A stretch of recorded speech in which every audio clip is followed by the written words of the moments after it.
Nakatira sa isang maliit na barangay sa Davao na kung tawagin ay Agdao, ang 11 taong gulang na bata na si Boyet. Ang kanyang lolo Efren na isang kilalang albularyo, ang tanging kasama na lang niya sa buhay matapos na maghiwalay ang kanyang mga magulang nung siya ay 4 taong gulang pa lamang. Ganun pa man, kahit lumaking walang magulang, ay busog pa rin sa pagmamahal si Boyet mula sa kanyang lolo. Sa paaralan ay hinahangaan siya dahil sa talas ng kanyang isip at talino. Madalas ay nasa lumang silid-aklatan siya at nagbabasa ng mga aklat. Pakiramdam kasi ni Boyet ay napupunta siya sa iba't ibang lugar at mundo sa tuwing nagbabasa siya ng mga kwento. Ngunit kung may isang bagay na hindi gusto ng marami kay Boyet, yun ay ang pagiging pilyo at makulit niya. Dala na rin ng kanyang pagiging bata, kaya naging ugali na niya ang pagiging matigas ng ulo at mapaglaro sa ibang tao, lalo na sa mga nakakatanda sa kanya. Tuwing walang pasok sa paaralan, madalas ay nasa gubat si Boyet at naninirador siya ng mga ibon. Bukod sa pagbabasa, ay yun ang isa sa mga paborito niyang gawin. Isang tanghali ng Sabado, hindi mapakali si Boyet sa loob ng kanilang munting kubo. Wala siyang pasok sa eskwela, kaya sabik siyang lumabas at maglaro. Bitbit niya ang kanyang paboritong tirador habang palihim na nakatingin kay Lolo Efren na natutulog sa mahabang upuan sa labas ng kanilang kubo. Huminga ng malalim si Boyet at lumabas ng kubo. Ngunit hindi pa siya nakakalayo ay narinig na niya ang boses ng kanyang lolo. Gulat na napalingon si Boyet kay Lolo Efren. Mabilis niyang itinago sa likod ang tirador. Lolo, akala ko po tulog kayo. Ang akala ko rin ay tulog kang bata ka. Hindi ba sabi ko sa iyo matutulog ka sa tanghali para lumaki ka? Tatakasan mo na naman ako. Natulog na po ako, Lolo. Hindi niyo lang po nakita kasi tulog po kayo eh. Saan ka na naman papupunta ha? Maglalaro lang po kami ni Balong, Lo. Si Balong ang matalik na kaibigan ni Boyet. Pero kung si Boyet ay pilyo at mapusok, si Balong naman ay matatakotin kahit madalas silang magtalo ni Balong sa mga bagay na gustong subukan ni Boyet, ay nananatili pa rin ang kanilang pagkakaibigan. Bakit may dala ka na namang tirador? Anong tirador po, Lolo? Wala naman po akong dalang tirador ah. Iyang tinatago mo sa likod mo. Abay, akala mo hindi ko nakita yung tirador mo. Gusto mo bang pakuluan ko yan at ipainom ko sa iyo ang sabaw? Pwede naman, Lo. Basta samahan niyo po ng karne ng baboy at sampalok para sinigang na. Abat piloso po ka talaga, bata ka, no? Teka, baka na naman sa gubat ang punta nyo, ha? Sinabihan na kita, Boyet. Makinig ka sa akin. Nakikinig naman po ako sa inyo, Lolo Efren eh. Hindi naman po kasi ako bingi. Magkaibang nakikinig lang. Sa sumusunod, huwag kang pupunta sa gubat, Boyet. Marami doon nakatirang mga lamang lupa at engkanto. Hindi mo alam kung sino o ano mababangga mo ron. Nagkamot sa batok niya si Boyet. Opo, Lolo. Hindi po talaga ako sa gubat pupunta. Babalik din po ako mamaya. At bago pa siya muling mapigilan ni Lolo Efren, ay mabilis na siyang tumakbo palabas ng kanilang bakuran. Hoy, Boyet! Bumalik ka rito! Pagpihira itong batang to. Hindi pa kita pinapayagang umalis eh! Pastilang ka talagang bata ka! Lo, hindi ko na po kayo marinig. Babalik din po ako agad. Hindi huminto sa pagtakbo si Boyet hanggang sa tuluyan na siyang makalayo kay Lolo Efren. Nang makasiguro siya na hindi na siya maaabutan ng lolo niya, ay saka lang siya huminto sa pagtakbo at naglakad na lang. Habang masayang naglalakad, ay nakita ni Boyet ang kaibigan niyang si Balong na nakaupo sa isang malaking bato. Nilalaro nito ang isang patpat habang tila may iniisip. Agad siyang lumapit dito nang may pilyong ngiti sa labi. Balong, tara sa gubat. Manirador tayo ng ibon. Ha? Ayoko nga. Hindi ba sabi ni Lolo Efren mo, bawal doon? Maraming engkanto sa kalamang lupa sa gubat. Mamaya maengkanto pa tayong dalawa at hindi tayo makauwi. Ikaw na lang, Boyet. Napapailing si Boyet at tumawa ng bahagya. Nako, Balong. Naniniwala ka na naman kagad kay Lolo Efren. Ang tagal ko na nagpupunta sa gubat. Pero kahit na anino ng engkanto o mga laman lupa, aba, wala akong nakikita, no? Paano kung hindi na nagpapakita sa'yo? Baka isang araw niyan, bigla ka nalang kunin ng mga yon. Sige ka. Sus, natatakot ka lang eh. Palibasa, duwag ka. Duwag! Hoy, hindi ah.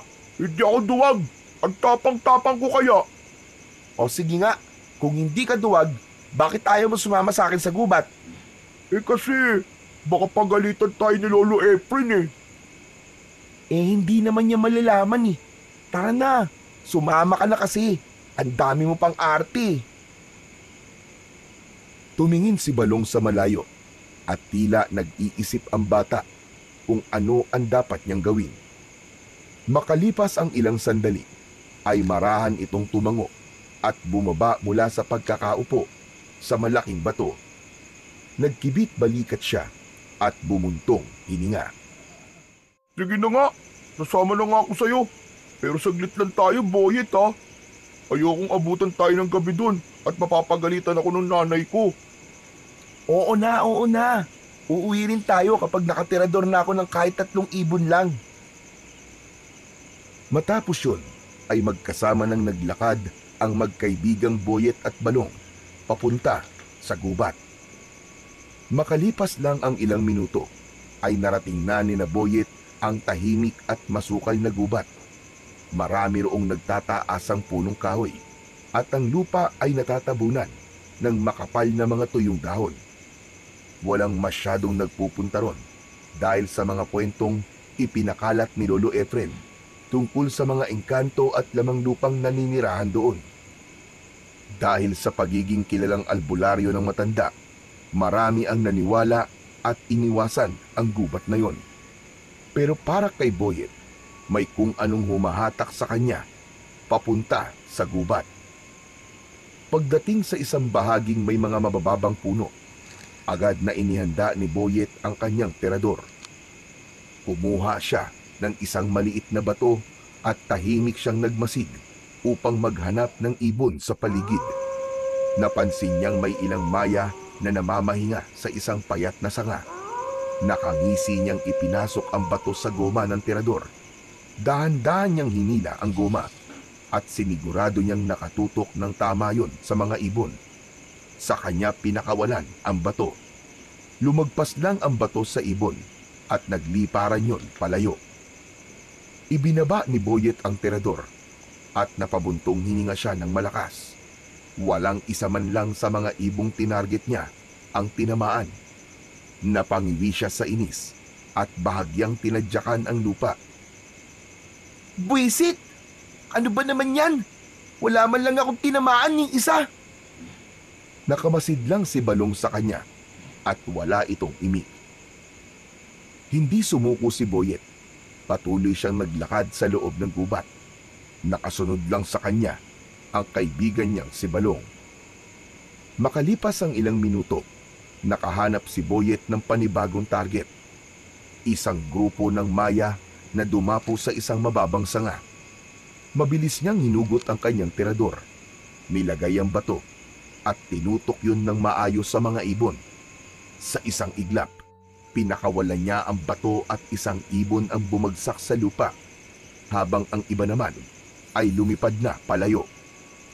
Umikot ang mata ni Boyet sa paligid at agad siyang dumampot ng isa pang bato.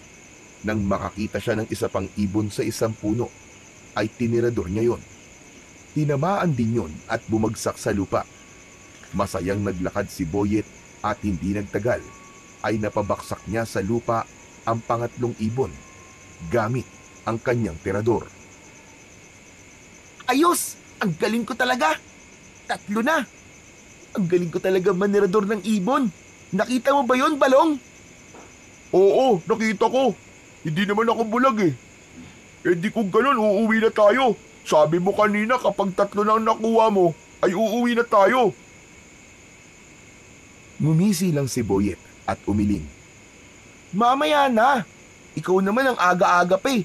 Sayang naman yung oras. Saka ngayon pa lang ako ginaganahan eh. Napabuntong hininga si Balong at nagpatuloy sila sa paglalakad. Hindi na namalayan ni Boyet ang paglipas ng oras. Maya-maya pa ay nagulat siya nang biglang dumikit si Balong sa kanya at humawak sa kanyang braso. Bumiksi si Boyet at may pagtatakang tumingin sa kaibigan. Hoy, ano ka ba, Balong? Ano bang ginagawa mo? Bakit kung makadikit ka sa akin ay parang nakakakita ka ng multo? Boyet! Parang hindi maganda yung pakiramdam ko. Parang may nakatingin sa atin kanina pa. Hindi mo ba yun nararamdaman? Alam mo ba kung ano nararamdaman ko ngayon? Ano? Naiirita ako sa'yo. Lumayo-layo ka nga sa akin. Kung ano-ano kasing iniisip mo eh. Kaya palagi ka natatakot eh. Tumahimik ka na. Mamaya yung bibig mo na ang titiradurin ko. Lumingon si Balong sa paligid. Bakas sa mga mata nito ang takot, ngunit hindi yun binigyan ng pansin ni Boyet. Para sa kanya ay mas importante na mas marami siyang matirador na ibon bago tuluyang kumagat ang dilim. Maya-maya pa, nagpatuloy na sa paglalakad sina Boyet at Balong sa loob ng gubat. Pero kahit na anong gawin ni Boyet, hindi na siya nakakita pa ng ibon. Pinagmasdan niya ang mga sanga sa paligid pero wala na talaga siyang nakita. Napailing na lang siya at napakamot sa kanyang ulo. Ang bihira naman talaga yan oh. Mukhang nagtatago na ang mga ibon sa akin ah. Baka naman kasi naubos mo na yung mga ibon dito sa gubat, Boyet. O baka lumipat na sila ng ibang gubat. Tuwing Sabado ba naman eh, wala ka nang ginawa kundi manirador. Napangiti si Boyet pero hindi niya pinansin ang sinabi ni Balong. Lumingalinga siya sa paligid at naghanap ng ibon. Boyet, paggabi na, umuwi na tayo. Baka abutin pa tayo ng dilim dito sa gubat eh. Isa na lang, Balong. Kapag nakahuli pa ako ng isang ibon, uuwi na talaga tayo, promise. Ayoko na, Boyet, ayoko na. Kung ayaw mong umuwi, ako na lang ang uuwi. Bahala ka na dyan. Wala akong pakialam kahit umuwi ka na. O sige na, umuwi ka na. Duwag! Duwag ka talaga. Hindi man lang tumingin si Boyet kay Balong dahil abala ang mata niya sa paghahanap ng ibon. Napabuntong hininga si Balong at tinalikuran na ng tuluyan si Boyet. Ngunit bago pa ito makalayo ay nagulat si Boyet nang biglang sumigaw at umatras si Balong. Boyet! Boyet, may maligno! Mabilis na lumingon si Boyet pero imbis na kung anong nakakatakot na nilalang ang makita niya ay si Lolo Efren ang nakita niya. Agad niyang nilapitan si Balong at binatukan ito. Aba, hindi yan maligno. Si Lolo Efren yan eh. Eh, nagulat kasi ako eh. Akala ko maligno.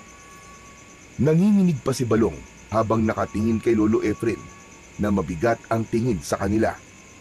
Mabagal itong lumapit at kahit hindi pa ito nagsasalita, ramdam na nilang dalawa ang galit nito.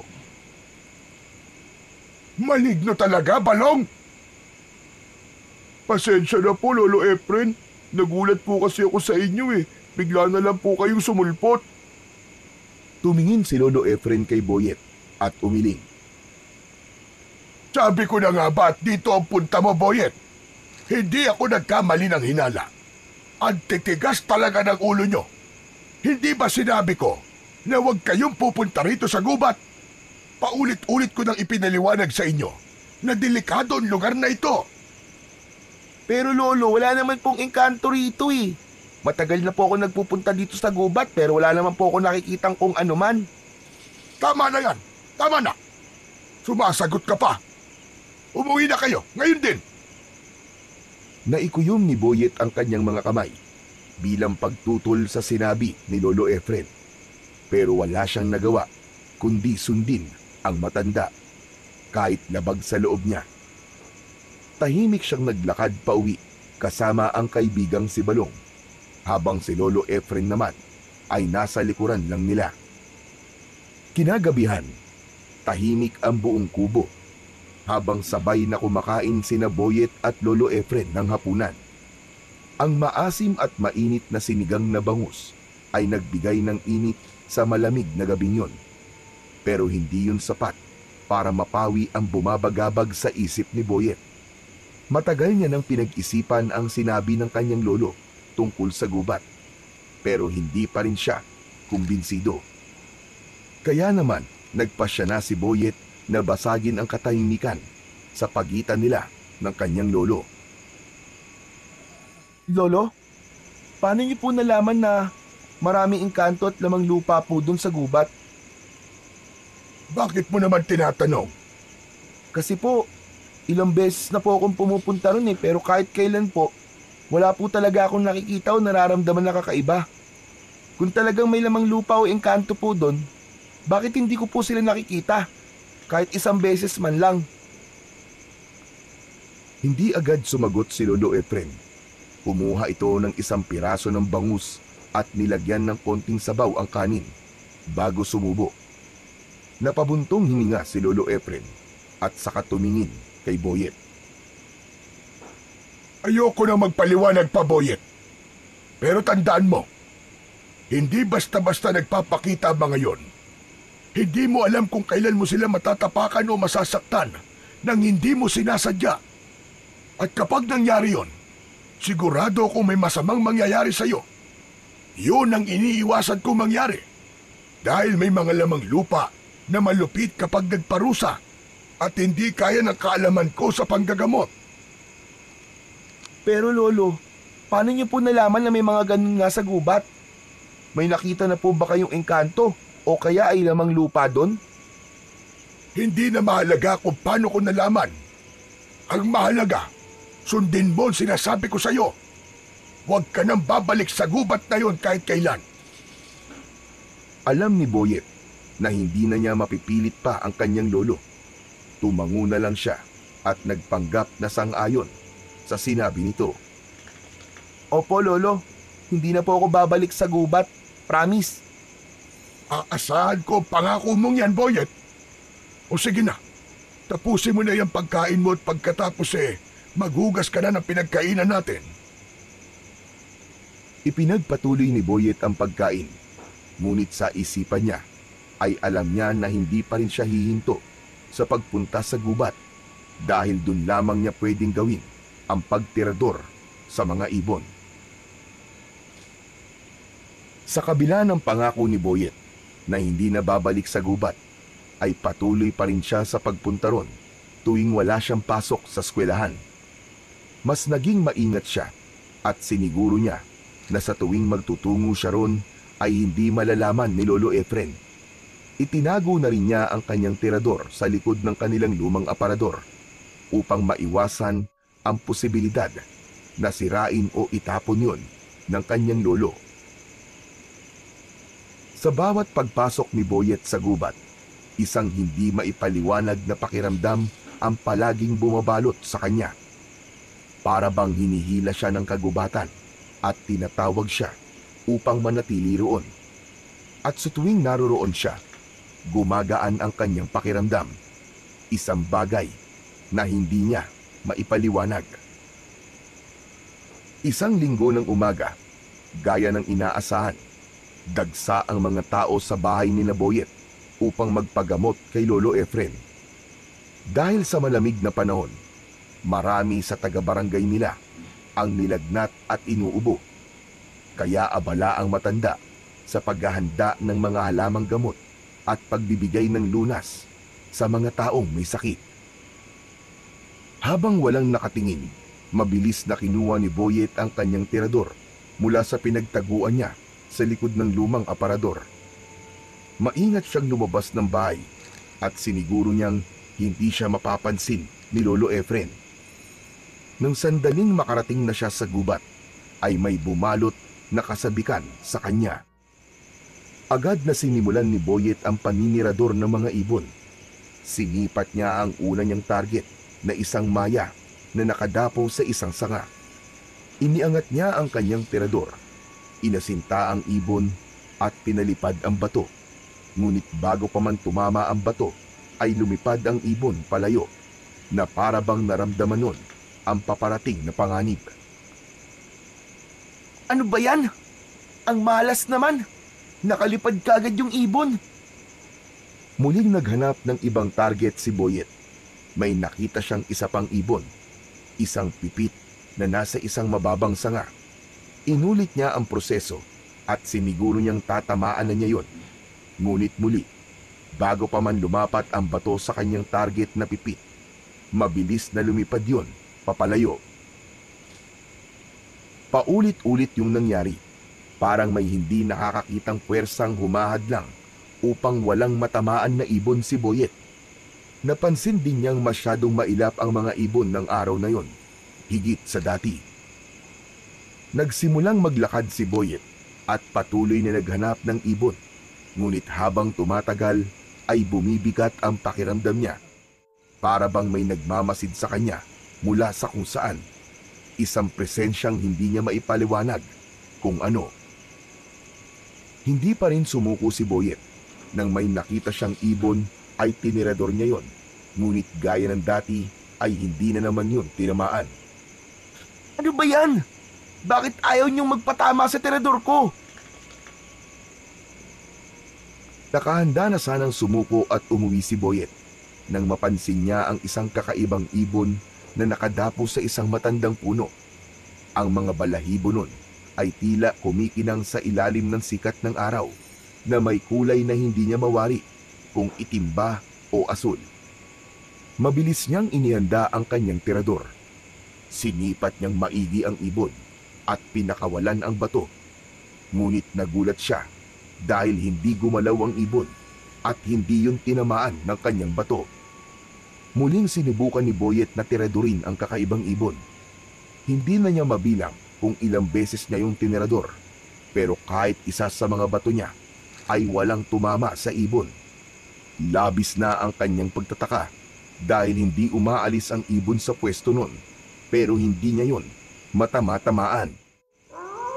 Nanlaki ang mga mata ni Boyet nang biglang lumipad palayo ang kakaibang ibon. Hoy!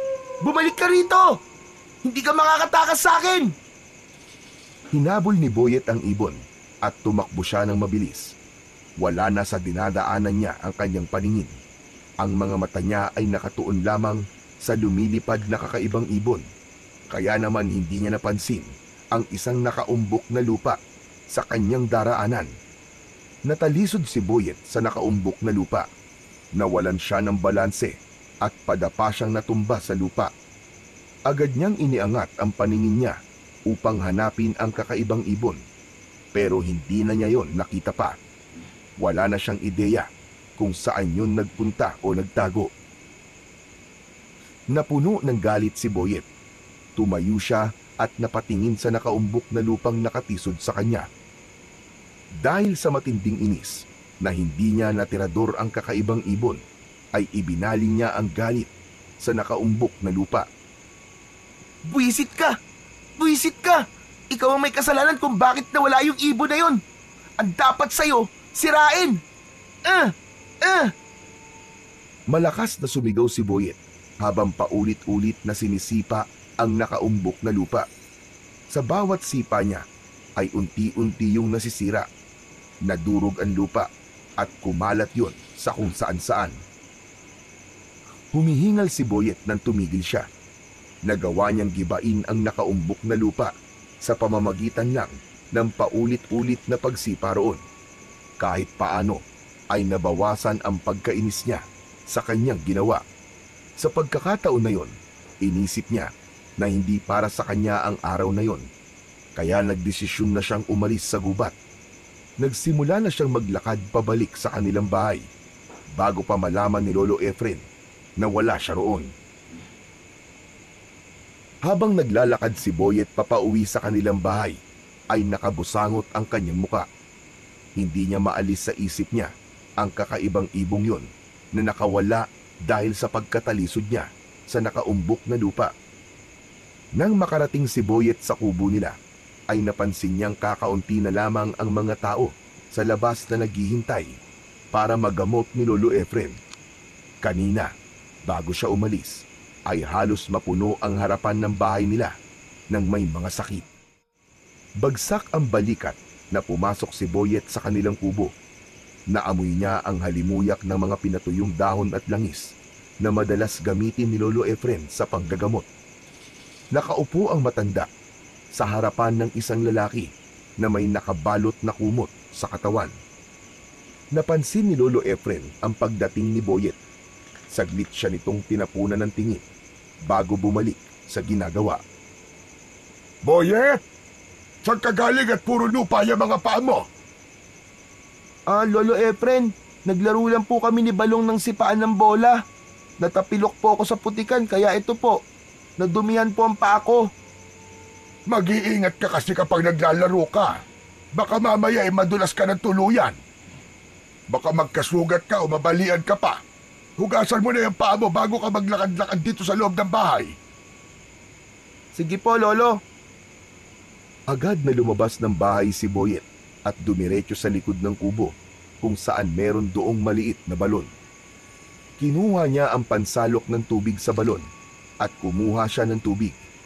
Matapos yun, ay ibinuhos niya ang tubig sa kanyang mga paa. Habang kinukuskus niya ang kanyang mga paa, bumalik sa isipan niya ang nangyari kanina sa gubat. Hindi niya maintindihan kung bakit napakailap ng mga ibon sa araw na yon.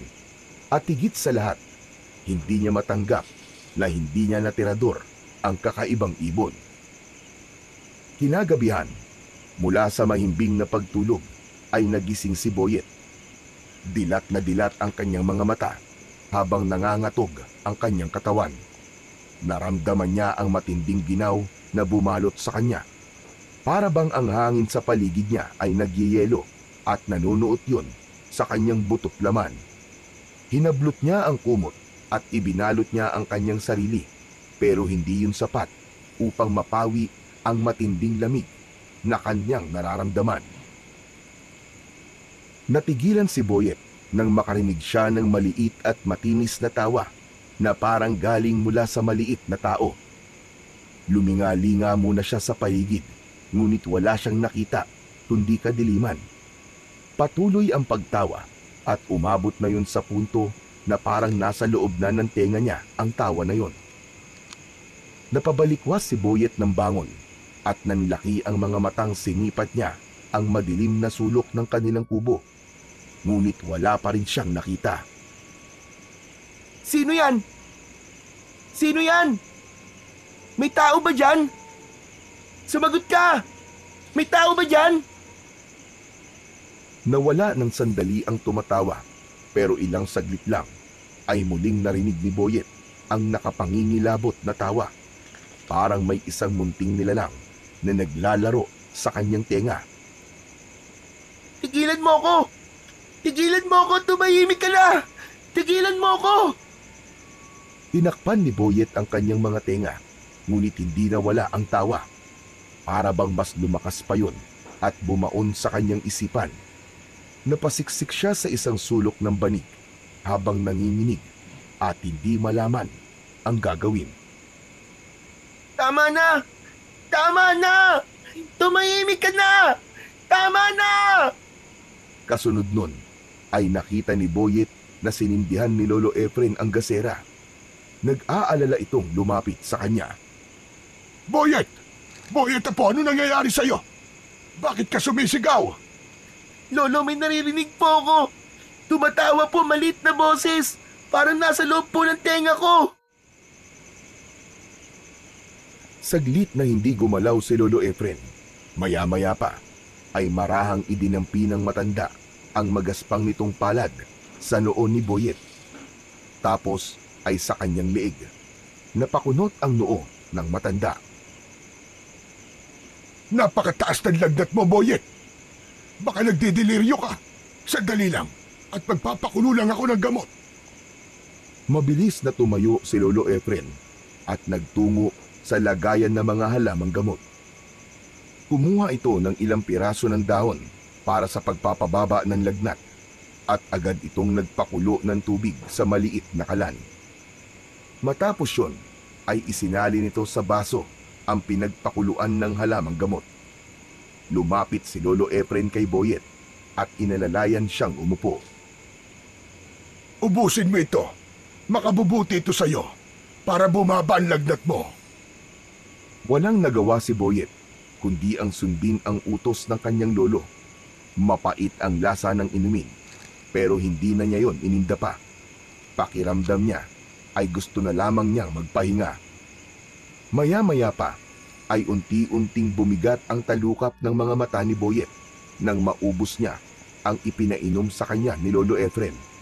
Hindi niya namalayan ang unti-unting paglaho ng ginaw sa kanyang katawan. Unti-unting humina ang nakakabinging tawa sa kanyang isipan hanggang sa tuluyan siyang makatulog. Kinabukasan ng umaga, maaga rin nagising si Boyet dahil Lunes na naman. May pasok siya sa eskwelahan. Pinakiramdaman niya ang sarili. Dinama niya ang kanyang noo at leeg. Napangiti siya dahil hindi na siya mainit at napatunayan niya na epektibo talaga ang mga halamang gamot ng kanyang Lolo Efren. Inalis na ni Boyet ang kumot na nakabalot sa kanyang katawan. Ngunit natigilan siya nang makita niya na namamaga ang kanyang mga paa at naging doble ang laki nun.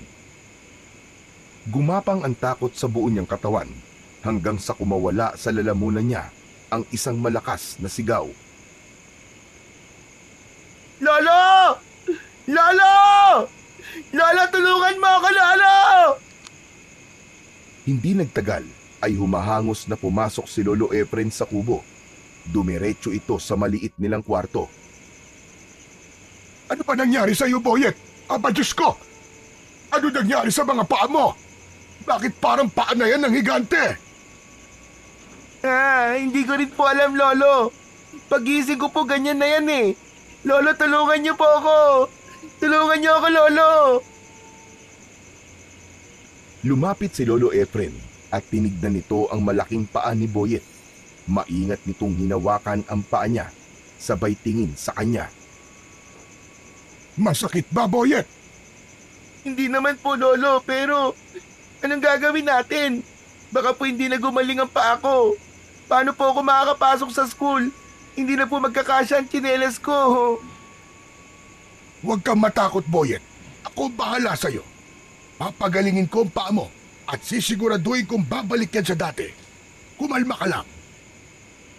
Sa kabila ng sinabi ni Lolo Efren, hindi pa rin nawala ang pag-aalala at takot ni Boyet. Halos hindi niya matignan ang kanyang kanang paa dahil sa hindi pangkaraniwang laki nun. Habang kumakain ng almusal sina Boyet at Lolo Efren sa isang maliit nilang hapag, ay halos hindi magalaw ni Boyet ang pagkain. Maya-maya pa ay may narinig silang pagkatok sa pinto na sinundan ng malakas na boses ni Balong. Boyet! Boyet, tara na! Malilate na tayo sa school! Boyet!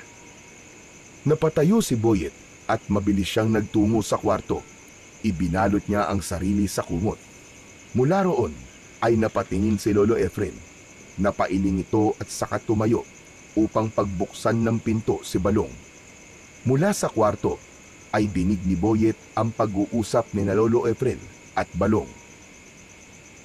Lolo, asa na po si Boyet? Malilate na po kami. Balong, hindi makakapasok si Boyet ngayon. May sakit siya. Ha? Ano po sakit niya, Lolo Efren? Basta, may sakit siya. Pakisabi na lang sa guro nyo na hindi siya makakapasok ngayon hanggang bukas. Ganun po ba? O sige po, Lolo, sasabihin ko po. Pakisabi rin po kay Boyet na magpagaling siya, ha? Matapos yun ay umalis na si Balong. Marahan namang inalis ni Boyet ang kumot at lumabas sa kwarto. Bumalik siya sa pagkakaupo sa hapag. Salamat po, Lolo Efren ha. Butit hindi niyo po sinabi kay Balong na lumaki ang isa kong paa. Kilala ko si Balong. Kapag nakita niya yung paa mo, Jack, pagtatawanan ka lang nun. Kaya kumain ka na dyan at pagkatapos gagamutin ko na yung paa mo. Pakiramdam ni Boyet ay bahagyang gumaan ang kanyang loob. Ngunit hindi pa rin nawala ang pag-aalala niya kung kaya ba talagang mapagaling ng kanyang lolo ang paa niya. Matapos mag-almusal, ay kagad na inihanda ni Lolo Efren ang mga gamit para sa paggagamot sa malaking paa ni Boyet. Kumuha ito ng isang bote ng langis na panggamot at marahang ipinahid yun sa paa niya.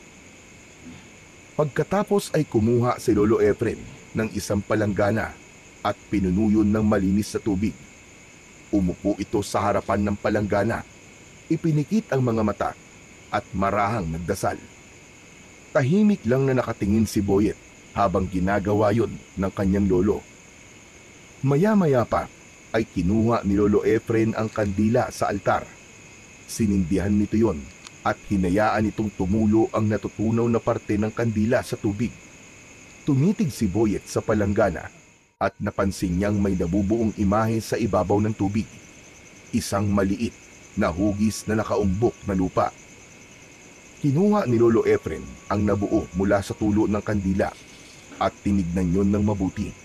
Pagkatapos ay hinarap nito si Boyet.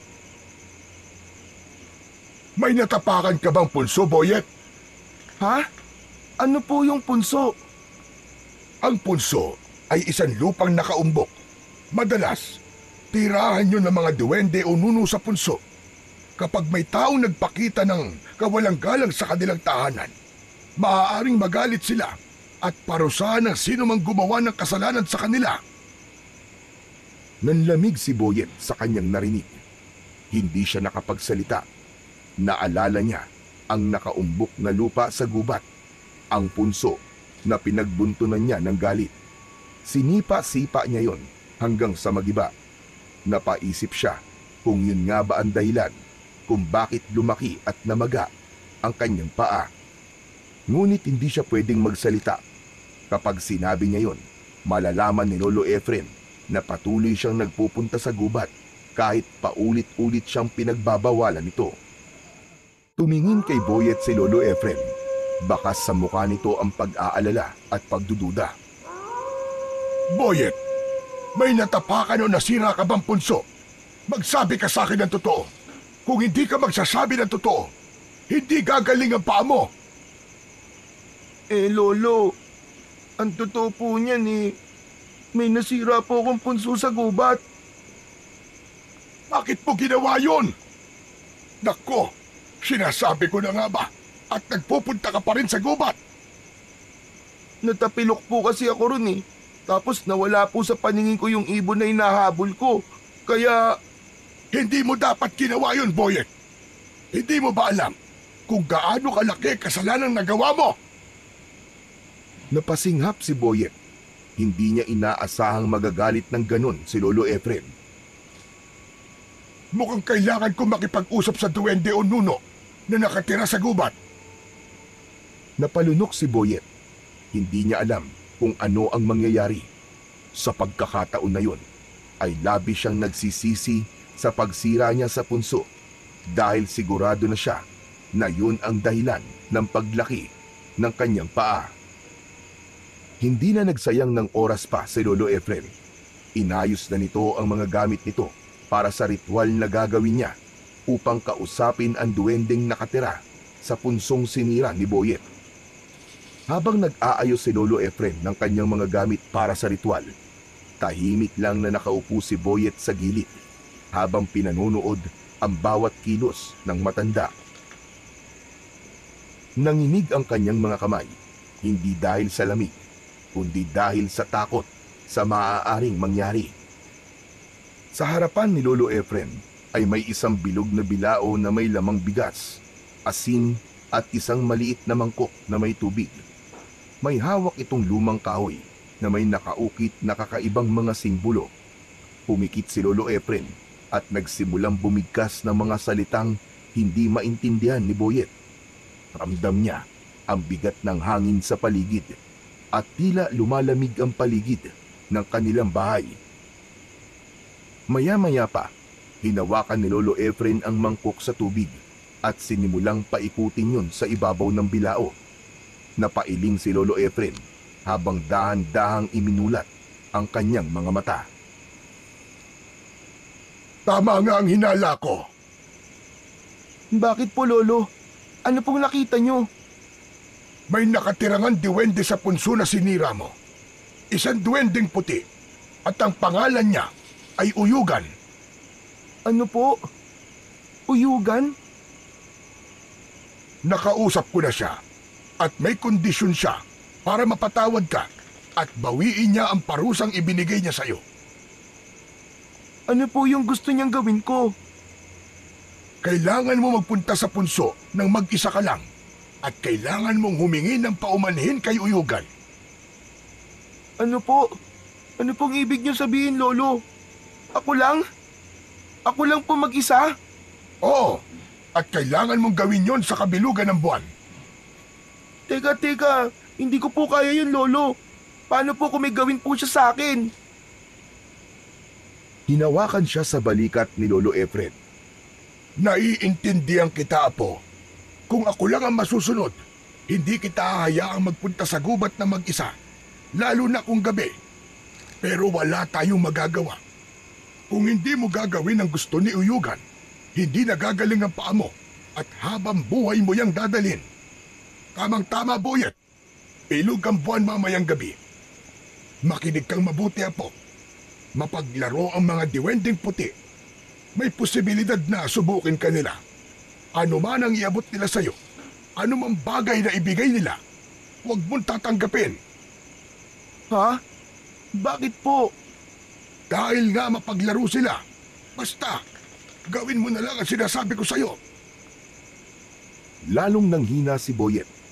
Alam niyang wala na siyang magagawa kundi gawin ang gusto ng diwende dahil kung hindi, baka habang buhay na siyang may malaking paa. At ang mas nakakatakot pa, hindi niya alam kung ano ang naghihintay sa kanya sa gubat mamayang gabi. Pagsapit ng gabi ay hindi mapakali si Boyet. Sa labas ng bahay, naghihintay na si Lolo Efren na may hawak na gasera. Lumabas na rin si Boyet at nakita niya ang bilog na buwan. Apo, kailangan na natin pumunta. Huwag kang mag-alala. Basta sundin mo lang ang bilin ko, ay walang masamang mangyayari sa'yo. Napalunok si Boyet bago marahang tumango. Sinubukan niyang lakasan ng loob habang naglalakad sila papunta sa gubat. Ngunit hindi niya mapigilan ang panginginig ng kanyang mga kamay. Pagdating nila sa bungad ng gubat, tumigil si Lolo Efren. Hindi na ito nagpatuloy sa paglalakad. Lolo, bakit po kayo huminto? Hanggang dito na lamang ako, Apo. Ano po? Ibig niyo sabihin, hindi niyo po ako sasamahan sa gubat? Hindi pwede, Apo. Yan ang kondisyon ni Uyugan. Kailangan mong gawin ito ng mag-isa. Lalong lumakas ang kabog sa dibdib ni Boyet. Napatingin siya sa madilim na gubat sa kanyang harapan. Lolo, paano po kung may gawin po siya sa akin? Huwag kang matakot. Basta pagdating mo sa punso, buong puso kang humingi ng tawad. Kapag nagawa mo na yun, umalis ka na kagad at bumalik sa akin. Lolo, hindi po ba talaga kayo pwedeng sumama? Natatakot po ako eh. Mahinang bumuntong hininga si Lolo Efren at marahang hinaplos ang ulo ng kanyang apo. Tulad ng sinabi ko sa iyo, Apo, kung ako lang sanang masusunod, hindi kita papupuntahin nang hindi ako kasama. Pero wala tayong magagawa. Ito ang gusto ng duwende. Halos maluwa si Boyet sa takot. Ngunit alam niyang wala na siyang ibang pagpipilian. Inabot niya ang gasera at dahan-dahang humakbang papasok sa loob ng gubat. Tinahak niya ang daan papunta sa punso. Maya-maya pa ay natanaw na niya ang punso. Lumapit siya roon at agad siyang lumuhod sa harapan ng punso. Pumikit si Boyet. Huminga siya ng malalim at buong pusong nagsalita. Nuno sa punso! Mga duwende! Pasensya na po! Hindi ko po sinasadya. Hindi ko po alam na may nakatira dito. Patawarin niyo po ako. Alisin niyo na po ang parusa niyo sa akin. Ibalik niyo na po sa dati ang paa ko. At nangangako po ako na hindi ko na po uulitin. Habang nakaluhod si Boyet, ay may naramdaman siyang malamig na hangin na tila humaplos sa kanyang buhok. Napatingin siya sa punso at napansin niya ang isang nagliliwanag na bagay sa mismong gitna nun. Para yung maliit na bato na kumikislap sa ilalim ng lupa. Hindi niya maipaliwanag kung bakit, ngunit hindi niya napigilang abutin ito. Dahan-dahan siyang nagukay gamit ang kanyang mga kamay. Marahan niyang tinanggal ang lupa sa paligid ng nagliliwanag na bagay. Pero kahit na anong hukay niya, hindi niya yun mahawakan. Para bang nasa harapan lang niya, ngunit hindi niya yun makuha-kuha. Napakunot ang noo ni Boyet at naghukay pa siya ng mas malalim. Ngunit sa halip na mahawakan ng bagay, bigla siyang kinilibutan nang makarinig ng isang malutong ngunit maliit na tawa mula sa kanyang harapan. Napapitlag siya at napaupo sa lupa. Sa harapan niya ay nakatayo ang isang maliit na nilalang, isang diwende. Ang diwende ay may taas na hindi lalagpas sa isang talampakan. May mahaba at puting balbas ito at ang katawan nito ay balingkinitan. Ang mga mata nito ay kulay ginto na parang kumikislap sa dilim. Anong hinuhukay mo dyan? Batang makulit? Nanlaki ang mga mata ni Boyet at mabilis na umatras palayo sa punso.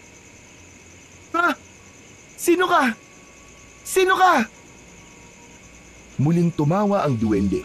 Iniligay nito ang maliit na kamay sa likod na tila isang matandang nagmamasid sa isang pilyong bata. Ikaw to gumuhukay sa punso ko. Pero ako tinatanong mo kung sino ko? Teka, ikaw ba si Uyugan? Aba, kilala mo pala ako. Ikaw siguro ang batang sumira sa bahay ko, no? Pasensya na po. Hindi ko po sinasadya. Hindi ko po alam na may nakatira pala dito. Ngunit hindi pinansin ni Uyugan ang kanyang paghingi ng tawad. Sa halip, tumingin ito sa punso at muling tumawa ng mahina. Heh, sabihin mo nga bata, ano bang hinuhukay mo riyan? Kasi may nakikita po akong ilaw sa ilalim ng punso. Parang isang maliit na bato na nagliliwanag. Ano? Nakikita mo ang liwanag sa aking punso? Opo, nakikita ko nga po. Muling napatingin ang duwende sa punso. Saka bumalik ang tingin nito kay Boyet na may halong pagtataka. Pambihira! Hindi maaaring makita yun ng basta-bastang tao. Kung nakikita mo ang mutya ng punso, ibig sabihin, ikaw ang karapat-dapat na magmay-ari nito. Ano? Ano pong ibig niyong sabihin? Wala na. Wala na akong magagawa. Maswerte ka. Kailangan bigyan kita ng pagkakataong makuha ang mutya ng punso. Ngunit, hindi ko ito ibibigay basta-basta sa'yo ng ganong kadali. Ha? Bakit po? Makinig kang mabuti, batang makulit. Ang sino man makakuha ng mutya ng punso ay magkakaroon ng kakaibang kakayahan. Kapag nakuha mo ito, magkakaroon ka ng pambihirang lakas at kaya mong mapagalaw ang mga bagay gamit lamang ang iyong isipan. Napalunok si Boyet sa kanyang narinig. Isang matinding pagnanasa ang biglang bumalot sa kanyang isipan. Ano? Talaga po? Magkakaroon po ako ng kapangyarihan na parang Parang superhero? Tama ka. Ngunit hindi ko ito ibibigay ng libre, bata. Ay kailangan kang gawin upang makuha mo ang mutya ng punso. Sige, sabihin niyo po. Ano pong kailangan kong gawin? Aba, matapang ka ha? Makinig ka mabuti. 3 bugtong ang ibibigay ko sa'yo. Kung masasagot mo ang lahat ng tama, makukuha mo ang mutya ng punso. Napaisip si Boyet. Naalala niya ang babala ng kanyang lolo. Mapaglaro ang mga diwending puti. Ngunit ang pangako ng kanyang kapangyarihan ay masyadong maganda para tanggihan. Sa huli, nanaig ang kanyang kagustuhan na makuha ang mutya ng punso. Sige po, sige. Tatanggapin ko ang hamon mo, Uyugan. Agad na pumalakpak si Uyugan. Kung ganon, simulan na natin nang hindi na masayang ang ating oras. Makinig kang mabuti. Bugtong-bugtong. Nang munti ay paru-paro, nang lumaki ay latigo. Uulitin ko ha. Bugtong-bugtong. Nang munti ay paru-paro, nang lumaki ay latigo. Sagot, Boyet. Napaisip si Boyet. Hinayaan niyang dumaan sa kanyang isip ang lahat ng posibilidad na sagot. Hanggang sa nagliwanag ang kanyang muka. Alam ko na ang sagot. Alam ko na. Sitaw. Aba, matalino ka. Tama. Pero unang bugtong pa lamang yan, kaya madali. Humanda ka sa pangalawang bugtong, Boyet. Eto na. Makinig kang mabuti. Bugtong-bugtong. Malaking supot ni Mang Ambo. Kung gamitin ay nakataob. Uulitin ko. Bugtong-bugtong. Malaking supot ni Mang Ambo. Kung gamitin ay nakataob. Napakamot sa ulo si Boyet. Mas mahirap yun kesa sa una. Pinag-isipan niya ng mabuti ang mga gamit na ginagamit ng nakataob. Makalipas ang ilang sandali, ay isang bagay ang naisip niya. Hula ko lang to ah. Pero, kulang po ba ang sagot? Aba, tama ka na naman, Boyet. Mukhang matalino ka talagang bata. Mahilig po kasi akong magbasa. O sige. Narito na ang pangatlo at panghuling bugtong. Tandaan mo, kapag hindi mo ito nasagot ng tama, ay hindi mo makukuha ang mutya ng punso. Handa ka na ba, bata? Sige, handa na ako, Uyugan. Heto na, sasabihin ko na sa'yo. Makinig kang mabuti. Dahil ito ang pinakahuling hugtong at pinakamahirap sa lahat at kailangan mo tong masagot ng tama. Heto na. Bugtong-bugtong. Mahaba, matigas. Kapag isinubo, ay kumakatas. Uulitin ko. Bugtong-bugtong. Mahaba, matigas. Kapag isinubo, ay kumakatas. Sagot, Boyet. Napalunok si Boyet. Mas mahirap yun sa naunang dalawa. Ngunit hindi siya sumuko dahil determinado siyang makuha ang mutya ng punso. Hindi niya sasayangin ang pagsagot niya ng tama sa dalawang naunang bugtong. Matagal na nag-isip si Boyet at ang tumatakbo sa isip niya ay pagkain na kumakatas. Maya-maya ay napangiti si Boyet kay Uyugan. Aba, teka. Anong ibig sabihin ng hiting yan, bata? Kung alam mo na at sagot, ay magsalita ka na. Sabihin mo na. Alam ko na ang sagot, Uyugan. Tubo. Tubo ang sagot. Kasi kapag kinakagat yun, di ba? Kumakatas. Ay, nako. Matalido ka nga talaga. Tama ka na naman. Masyado kitang minaliit. At hindi pa rin ako makapaniwala na ikaw ang pinili ng mutya na magmay-ari nito. Pero tulad ng ipinangako ko sa'yo, maaari mo nang kunin ang mutya ng punso. Ikaw na ang nagmamay-ari nito. Masayang kinuha ni Boyet ang mutya. Sa pagkakataong yun, ay madali niya na yung nakuha. Agad niyang dinampot ang mutya ng punso at pinagmasdan. Isa yung maliit na itim na bato, ngunit sa loob ay parang may nakakulong na liwanag na kumikislap-kislap. Napakaswerte mong talaga. Lagi mo lang itong tatandaan, bata. Gamitin mo lang ang mutya ng punso sa kabutihan. At huwag na huwag mong hahayaan na mapasa kamay ito ng iba. Lalong-lalo na ng may masamang hangarin. Opo, tatandaan ko po yan palagi, pangako po. Pero, ano po bang mangyayari sa paa ko? Gagaling na rin po ba ito? Huwag kang mag-alala, bata.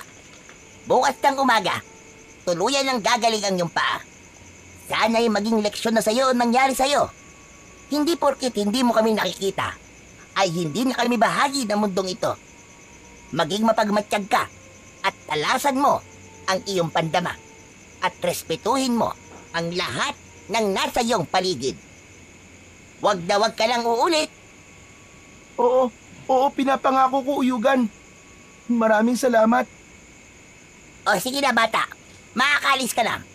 At huwag mong kalilimutan ang aking mga sinabi. Unti-unting nawala ang diwende sa harapan ni Boyet. Isang malaking ngiti ang sumilay sa labi niya bago siya nagsimulang maglakad palabas ng gubat. Nadala ang mutya ng punso. Makalipas ang ilang minuto ng paglalakad, ay natanaw na ni Boyet si Lolo Efren sa hindi kalayuan.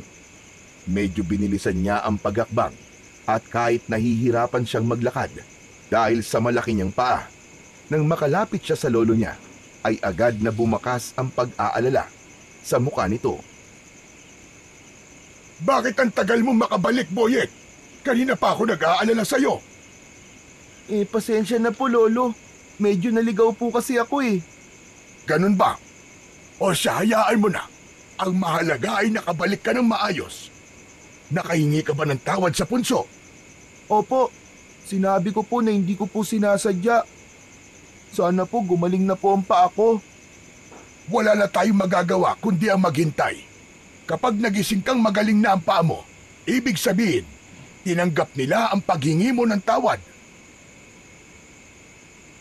Tahimik na tumango si Boyet.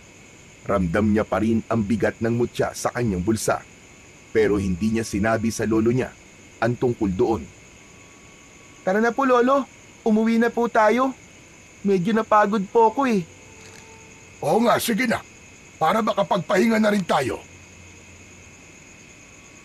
Sabay silang naglakad palayo sa gubat.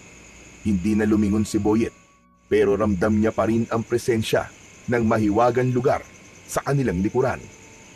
At ang bigat ng responsibilidad na kaakibat ng mutya ng punso na ngayon ay nasa kanyang mga kamay na. Maagang nagising si Boyet kinabukasan. Pagmulat ng kanyang mga mata, agad niyang naalala ang nangyari kagabi. Ang punso, ang diwending si Uyugan, at ang mutya. Napabangon siya bigla at napatingin sa kanyang paa. Naminog ang mga mata niya dahil bumalik na sa normal ang kanyang paa. Napangiti siya ng malawak at tumalon siya mula sa papag sa labis na saya. Kinuha ni Boyet ang mutya sa kanyang bulsa at pinagmasdan yun ng maigi. Naghanap siya ng lumang pisi sa baul at maingat na itinali ang mutya gamit ang pisi. Nang matapos, agad niya yung isinabit sa kanyang leeg. Nang lumabas siya ng silid, ay naamoy niya ang nilulutong pritong tuyo ni Lolo Efren. Nang dumulog siya sa hapag, ay naghanda na si Lolo Efren ng almusal. Lolo! Tignan niyo po oh. Magaling na po ang paa ko. Bumalik na po sa normal. Aba, oo nga no. Salamat naman at tinanggap ng duwende ang paghingi mo ng tawad. Makapapasok ka na rin sa paaralan bukas. Kaya nga po, Lolo eh. Mabuti na lang at bilog po ang buwan kagabi kasi kung hindi, baka maghintay pa po tayo na matagal bago gumaling ang paa ko. Magsasalita pa sana si Lolo Efren, pero napansin ni Boyet na bigla itong natigilan. Bahagyang nanlaki ang mga mata nito Boyet, ano yung suot mo sa leeg mo? Saan mo nakuha yan? Ito po ba? Napulot ko lang po kagabi sa gubat. Ang ganda po kasi kaya ginawa ko pong kwintas. Hindi kumibo si Lolo Efren. Tinitigan lang siya nito ng matalim na waring sinusuri kung nagsasabi ba siya ng totoo o hindi.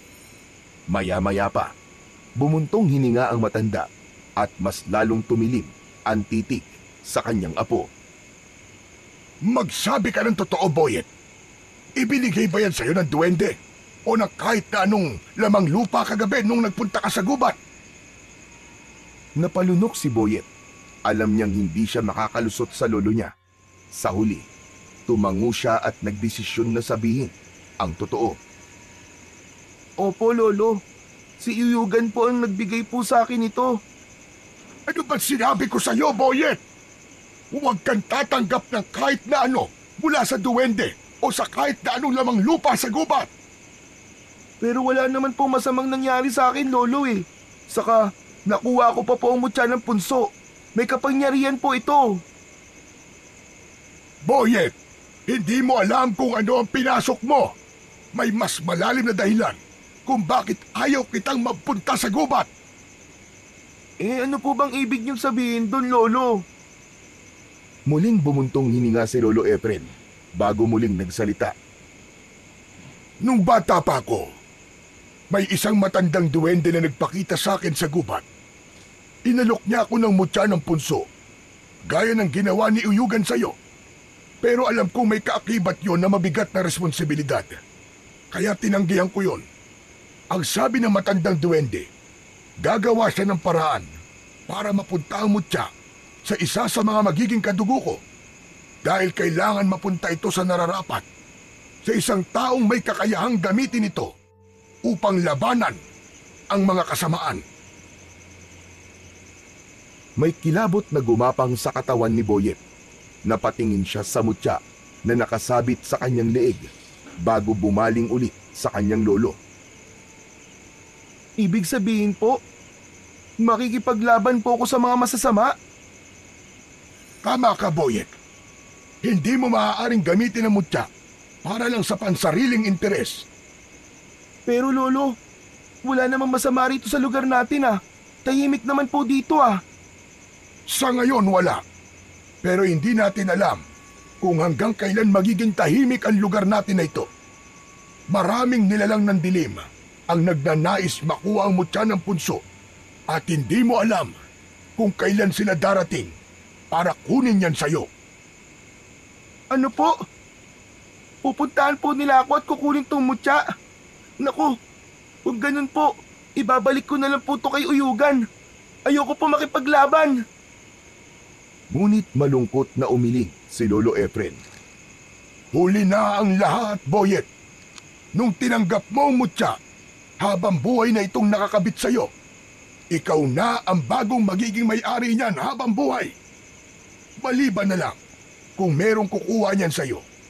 Wala na tayong magagawa, Boyet, kundi sanayin ka kung paano gamitin ang kapangyarihan ng mutya. Lalong lumamig ang pakiramdam ni Boyet na pagtanto niya na hindi niya pala dapat tinanggap ang mutya ng punso. Ang buong akala niya kasi isang simpleng anting-anting lang yon. Pakiramdam niya ay pinasan niya ang isang napakabigat na kapalaran at responsibilidad na hindi niya alam kung kaya niyang dalhin. Sa loob ng mga sumunod na araw, tuwing walang pasok si Boyet sa paaralan, ay dinadala siya ni Lolo Efren sa gubat upang magsanay. Doon siya tinuruan ng kanyang lolo kung paano gamitin ng tama ang kapangyarihan ng mutya ng punso. Sa simula ay nahirapan siya. Hindi madaling kontrolin ang enerhiyang dumadaloy sa loob niya mula sa mutya. Ngunit sa patuloy na paggabay ni Lolo Efren, unti-unti niyang natututunan kung paano gamitin ang kanyang isip upang pagalawin ang mga bagay-bagay sa paligid. Isang umaga, nasa gitna siya ng pagsasanay. Nakapikit siya habang malalim ang paghinga. Sa kanyang harapan ay may isang tuyong sanga. Dahan-dahan niyang iniangat ang kanyang kamay at inisip niya na gumalaw ang sanga. Sa una, bahagyang umalon lamang ang tuyong dahon na nakakabit pa sa sanga. Ngunit hindi siya sumuko. Mas lalo niyang pinokus ang kanyang isip at sa isang iglap, lumutang ang sanga sa hangin. Napangiti si Boyet. Hindi siya makapaniwala sa kanyang nagawa. Lolo, napalutang ko na po yung sanga. Magaling, Boyet. Napakabilis mong matuto. Ipagpatuloy mo lang yan. Biglang lumakas ang ihip ng hangin. Naramdaman ni Boyet ang kakaibang enerhiya sa paligid na para bang may nakamasid sa kanila. Hanggang sa lumitaw si Uyugan sa kanilang harapan. Nakangiti itong nakatayo habang pumapalakpak. Magaling, magaling, magaling. Hindi nga nagkamali ang mutya sa pagpili sa'yo, Boyet. Ang bilis mong natutunang gamitin ang kapangyarihan nito. Mabilis na lumapit si Lolo Efren at hinarap si Uyugan. Hindi mo na dapat ibinigay ang mutya sa kanya, Uyugan. Napakabata pa ni Boyet para sa ganitong kabigat na responsibilidad. Kung tinanggap mo lang sana ang mutya noon, Efren, nung ibigay sa ito ng aking lolo, ay hindi sana ito napunta sa iyong apo. Isa pa, hindi sa edad na susukat ang pagiging tagapagtanggol. Balang araw, pasasalamatan niyo rin ako at ang mutya ng punso. At bago pa sila makasagot, isang malakas na ihip ng hangin na parang ipo-ipo ang bumalot kay Uyugan at sa isang iglap ay nawala ito na parang bula. Nanatiling nakatayo si Boyet at Lolo Efren sa gitna ng gubat. Napatingin si Boyet sa mutyang nakasabit sa kanyang leeg. Ngayon niya lalong naramdaman ang bigat ng kanyang kapalaran. Isang umaga, abala si Boyet sa paghahanda para sa pagsasanay niya sa gubat. Inilagay niya sa loob ng isang bag ang isang bote ng tubig at maliit na itak na palaging dala ni Lolo Efren tuwing pumupunta sila sa loob ng gubat. Habang sinusuri niya ang mutya ng punso na nakasabit sa kanyang leeg, ay biglang dumating si Balong. Boyet! Boyet! Buti nakita kita. Tara, maglaro tayo ng patintero. Kulang pa kami. Pasensya ka na, Balong ah. Hindi ako makakasama ngayon para maglaro eh. Ha? Bakit naman? May gagawin ka ba? Oo eh. May importante kasi akong gagawin. Pampira, ano namang importante ang gagawin mo? Baka naman may tinatago ka na sa akin ha? Ang tagal ko na napapansin na hindi ka na nakikipaglaro sa amin eh. Hindi sumagot si Boyet dahil ayaw niyang ipaalam kay Balong ang tungkol sa mutya at sa kanyang pagsasanay. Alam mo, Boyet, parang hindi mo na ako kaibigan. Lagi ka na lang may ginagawa eh. Hindi na tayo nakakapaglaro. Bago pa makasagot si Boyet, lumabas mula sa bahay si Lolo Efren. Balong! Umuwi ka na muna. Hindi mo na siya pwede maglaro ngayon at sa mga susunod na araw. Ganun po ba? Sige po, Lolo Efren. Pasensya na po kayo. Uuwi na po ako. Tumingin si Balong kay Boyet bago ito naglakad palayo. Nang wala na si Balong, ay lumapit si Lolo Efren kay Boyet. Boyet apo, hindi kita masasamahan ngayon sa gubat. Marami na namang may sakit dito sa lugar natin. Sigurado ako na marami na namang magpupunta dito sa bahay para magpagamot. Ayos lang po, Lolo. Ako na lang po muna ang mag-isang magsasanay. O sige, Boyet, mag-iingat ka. Hayaan mo, kapag maaga ako natapos sa panggagamot, ay susunod kagad ako sa iyo ron. Tumango si Boyet at ipinagpatuloy niya ang paghahanda sa mga bagay na kailangan niyang dalhin sa gubat para sa kanyang pagsasanay. Maya-maya pa ay tahimik na naglakad si Boyet patungo sa gubat upang magsanay. Pagdating niya sa isang malawak na parte ng gubat na walang masyadong puno, ay huminto siya upang simulan ang kanyang pagsasanay. Agad niyang isinara ang kanyang mga mata at huminga ng malalim. Itinuon niya ang kanyang isip sa isang medyo malaking sanga na nakabalandra sa lupa na nasa kanyang harapan. Ibinukas ni Boyet ang kanyang mga mata, kasabay ng pagtaas ng kanyang kamay. Itinuon niya ang kanyang enerhiya sa sanga. Unti-unting gumalaw ang sanga. Nanginig muna yon sa lupa, bago yung tuluyang lumutang. Napangiti si Boyet sapagkat mas naging mabilis na siya sa pagpapagalaw ng mas mabibigat na bagay. Ngunit bigla siyang natigilan nang may naramdaman siyang presensya sa likuran niya. Mabilis niyang binato ang sanga sa kung sino mang nasa likuran niya. Aray! Aray ko! Aray ko! Ang sakit! Nanlaki ang mga mata ni Boyet. Agad siyang tumakbo papunta sa direksyon ng tinamaan niya at nakita niyang nakadapa sa lupa si Balong habang may nakadagan pang sanga sa likod. Nagmamadali niyang inalis ang sanga at tinulungang tumayo si Balong. Balong! Anong ginagawa mo rito? Aray! Sinuntan kita malamang. Pero mas dapat yata ako magtanong yan sa'yo. Nakita kita, Boyet. Nakita kita. Ginamit mo ang isip mo para pagalawin yung sanga. Paano mo yung nagawa? May powers ka ba? Biglang kinabahan si Boyet sa tanong na yon ng kanyang kaibigan. Alam niya na walang dapat ibang makaalam ng tungkol sa mutya maliban sa kanila ni Lolo Efren. Ha? Teka, ano ba sinasabi mo? Namamalikbata ka lang siguro, Balong. Baka naman naiipan lang ng hangin yung sanga kaya gumalaw. Hindi mo ako maluloko. Hindi ako bulag, no? Kitang-kita ko kaya. Ikaw ang may kagagawan nun. Umamin ka na lang kasi. Kitang-kita na nga kita eh. Alam ni Boyet na wala na siyang ibang pagpipilian. Bumuntong hininga siya at seryosong tumingin sa kaibigan niyang si Balong. Ano ba naman yan? Nabuking na ako. Balong, huwag kang maingay ha. Oo, tama ka. Ako nga nagpagalaw sa sanga. May kapangyarihan na ako ngayon. Ha? Sinasabi ko na nga ba eh. Pero paano ka nagkaroon ng kapangyarihan? Hinawakan ni Boyet ang mutya sa kanyang leeg at marahang itinaas yun upang ipakita kay Balong. Ito ang mutya ng punso. Dahil dito, nagkaroon ako ng kakayahan na kontrolin ng ilang bagay gamit lang ang isip ko.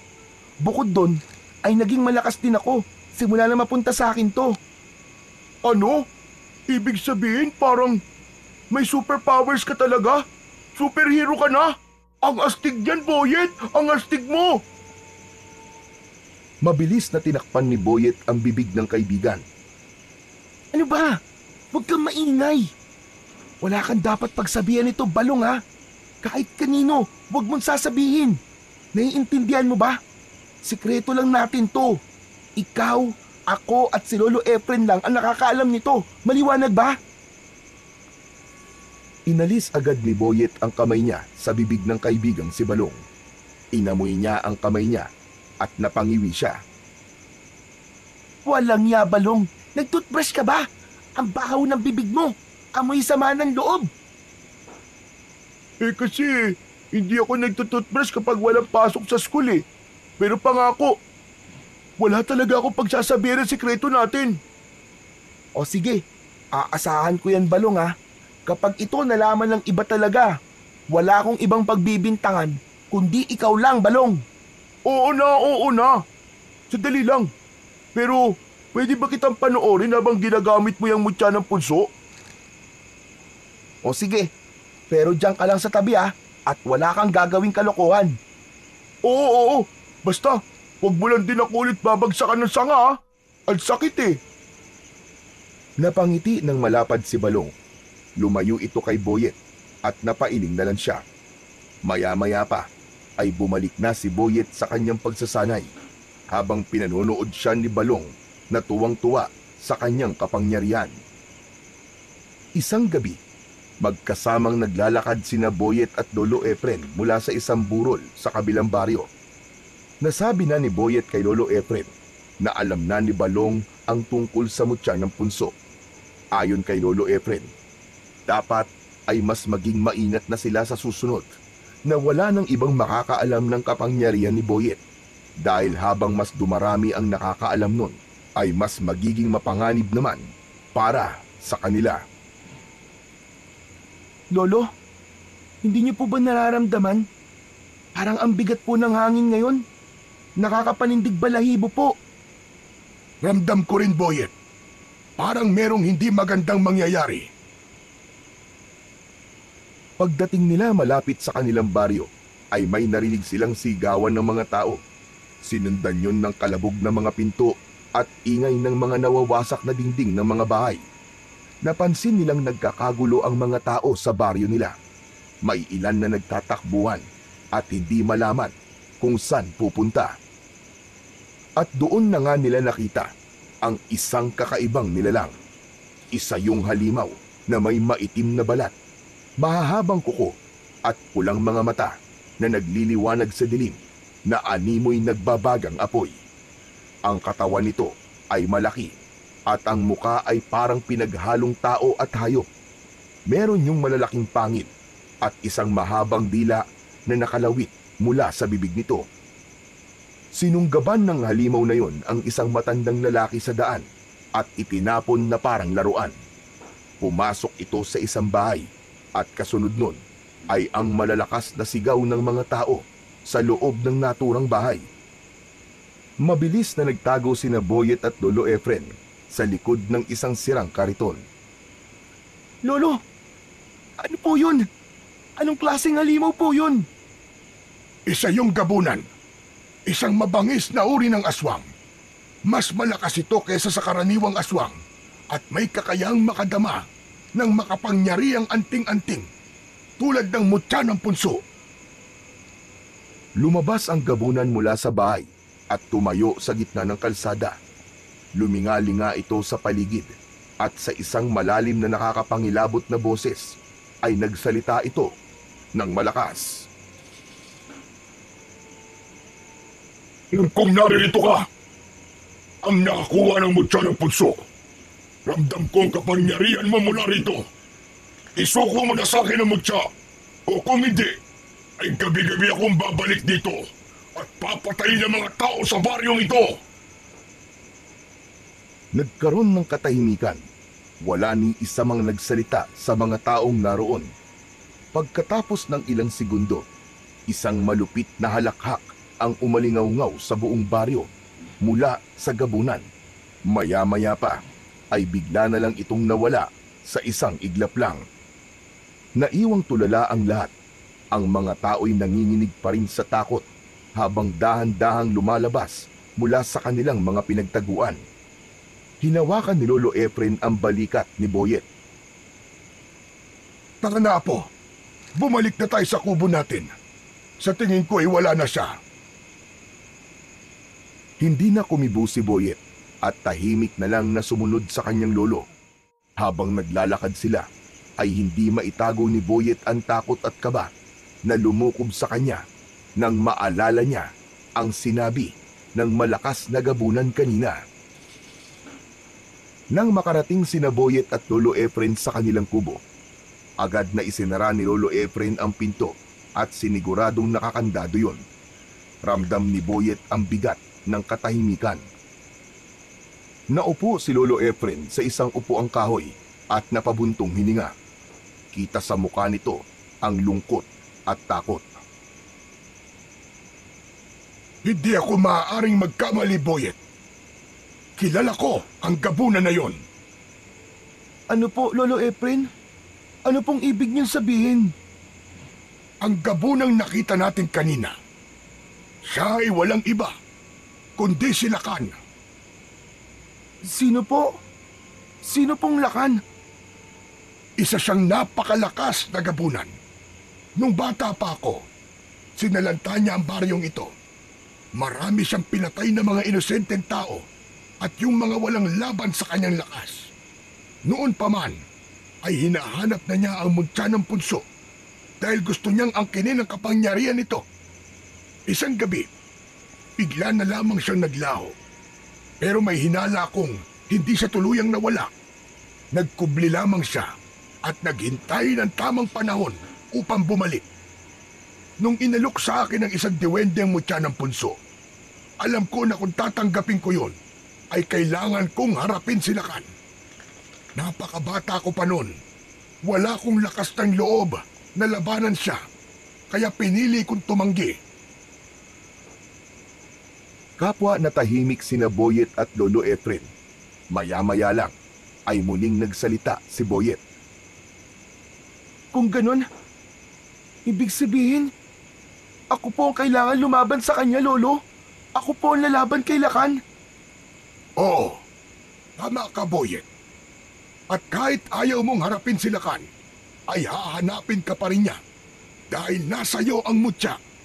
Hindi kanya titigilan hanggat hindi niya ito nakukuha mula sa iyo. Lolo, natatakot po ako. Natatakot ako sa kanya. Naiintindihan ko, Apo. Pero kailangan mong lakasan ang iyong loob. Dahil walang ibang may kakayahang humarap kay Lakan, Apo, kundi ikaw lamang. Ikaw ang susi upang matuldukan na ang kanyang kasamaan. Nagpigil ng luha si Boyet. Sa loob-loob niya, gusto niyang tumakas. Gusto niyang bumalik sa dati niyang tahimik na buhay.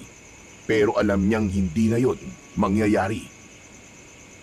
Kinabukasan ng umaga, habang kumakain ng tuyong isda at sinangag sina Boyet at Lolo Efren sa maliit nilang hapagkainan, ay natigilan sila nang may biglang kumatok sa kanilang pinto.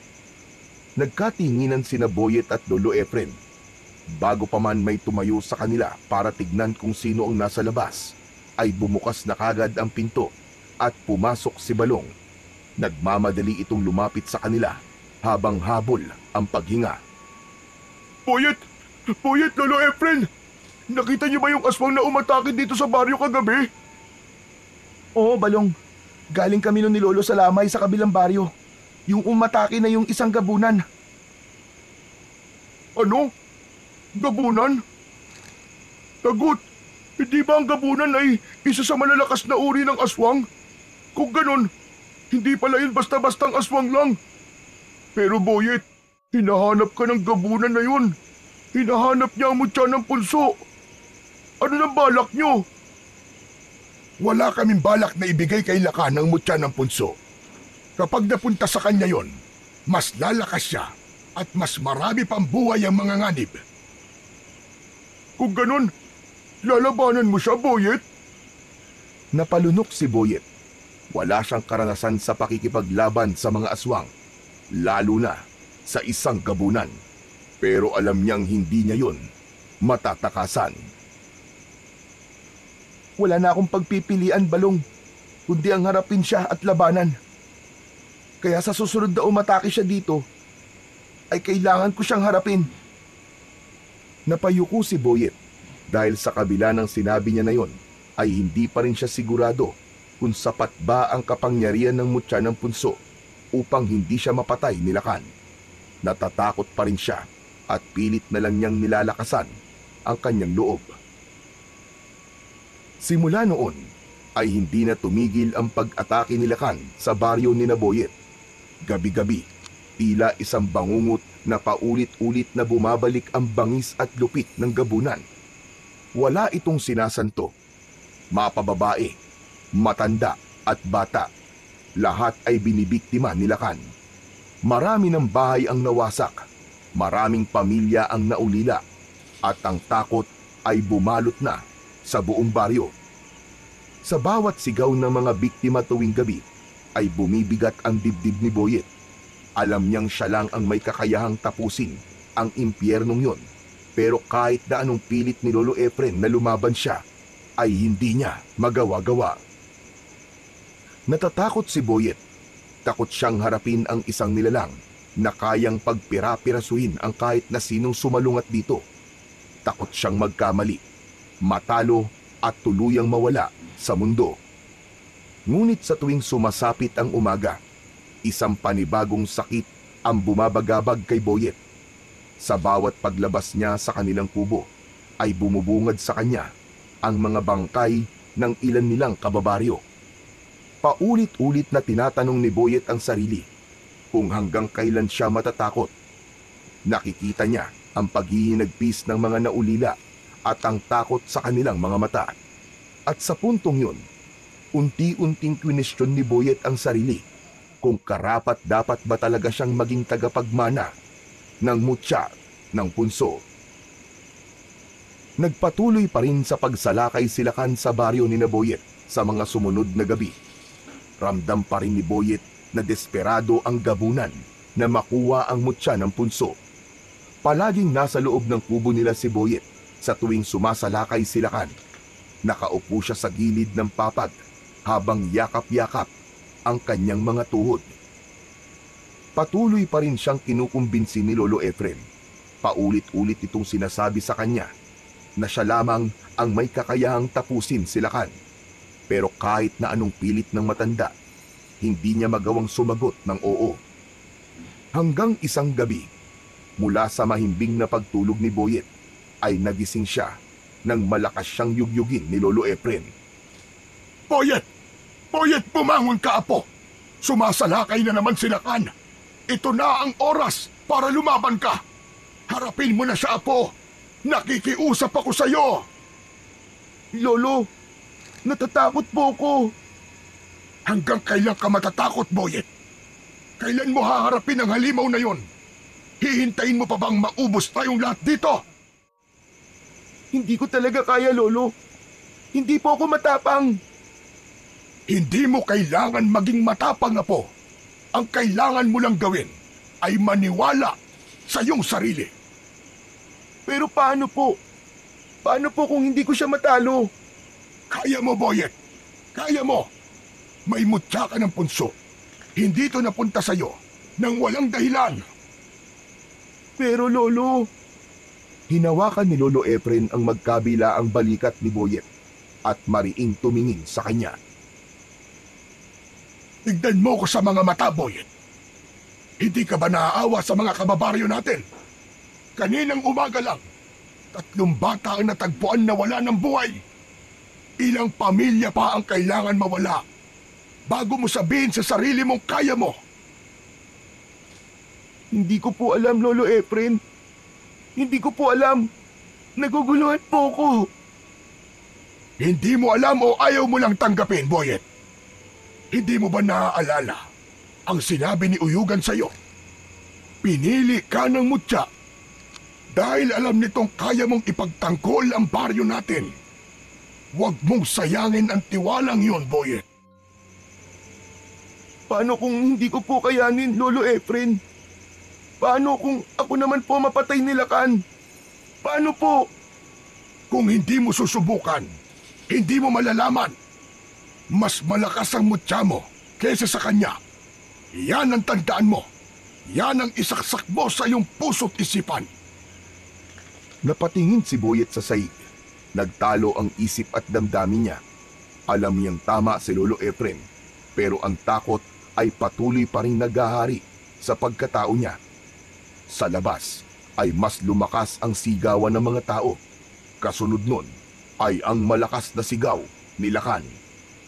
Lumabas ka! Tagapagmana ng mutya! Alam kong nariyan ka lang. Huwag mo kong pagtaguan! Harapin mo ako! Tumalikod si Lolo Efren kay Boyet. Nagtungo ito sa kusina at kinuha ang lumang itak na nakasabit sa dingding. Hindi ito nagdalawang isip na naglakad patungo sa pinto. Mabilis na sumunod si Boyet sa lolo niya. Lolo! Lolo, anong gagawin niyo? Huminto si Lolo Efren sa may pintuan at nilingon siya. Sawa na ako, Boyet. Sawa na ako magtago. Panahon na para lumaban. Pero Lolo, baka kung ano po mangyari sa inyo. Dito na lang po kayo. Mas ligtas pa po tayo rito, Lolo. Huwag ka po lumabas. Huwag niyo po siyang labanan. Mas mabuti nang mamatay akong lumalaban kesa sa mamatay akong takot. Pilit pa rin hinahawakan ni Boyet ang kanyang lolo, pero nagawa nitong makawala. Wala na siyang nagawa, kundi ang panoorin ito habang papalayo sa kanilang kubo, habang hawak ang matalas na itak. Napakagat sa labi si Boyet. Nagkaroon siya ng pagdadalawang isip kung susundan ba niya si Lolo Efren o mananatili siya sa loob ng kubo nila. Sumilip siya sa nakabukas na pinto at nakita niyang hindi lang si Lolo Efren ang lumaban. Nakita niya ang ibang kalalakihan sa baryo nila na may dalang sibat, itak at kung ano-ano pang sandata. Nagulat si Boyet nang bigla siyang may narinig na tinig mula sa kanyang likuran.